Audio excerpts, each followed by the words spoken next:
নিজেদের সন্তানদের জন্য আমাদেরকে সিরিয়াস হওয়া দরকার। তা না হলে আমরা নিজেরাই তাদের কেরিয়ারকে খারাপ করে দেবো। প্রিয় ভাইরা, আজকে আমরা এসেছি একটা প্রোগ্রামে, কেরিয়ার মানে সামার ক্লাসের প্রোগ্রামে। আপনারা জানেন এসআইও প্রত্যেক বছর প্রত্যেকটা জায়গায় এসআইও জামাত ইসলামী থেকে সামার ক্লাসের ইন্তজাম করে।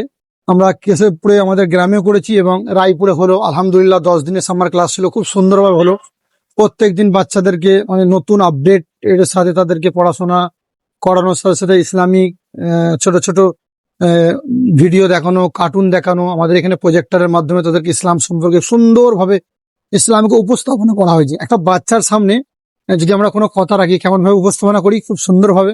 তো ইসলামকে তাদের সামনে এইভাবে রাখা হয়েছিল। তারা পড়েছে, জেনেছে, বুঝেছে।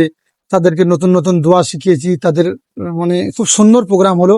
এবং তাদেরকে কিছুদিন আগে আমরা এই 2-1 দিন আগে তাদেরকে ঘুরতে নিয়ে গেছিলাম একটা পার্কে। তো আলহামদুলিল্লাহ আজকে শেষ প্রোগ্রাম ছিল। তো এই প্রোগ্রামে আমরা কি করলাম, তাদের পিতামাতাকে ডেকেছিলাম।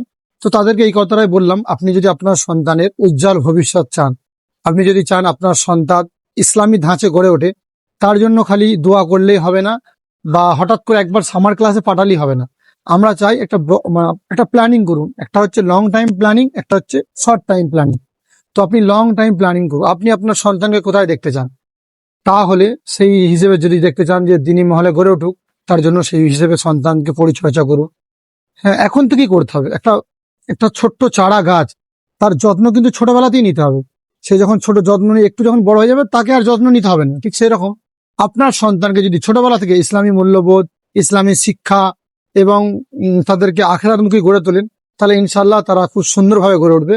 তো আলহামদুলিল্লাহ খুব সুন্দর প্রোগ্রাম হয়েছে, আমরা খুশি। হ্যাঁ, তো প্রোগ্রামের আপনারা হয়তো দেখেছেন, ফেসবুকেও ছেড়েছিলাম এবং রিলেও দিয়েছিলাম।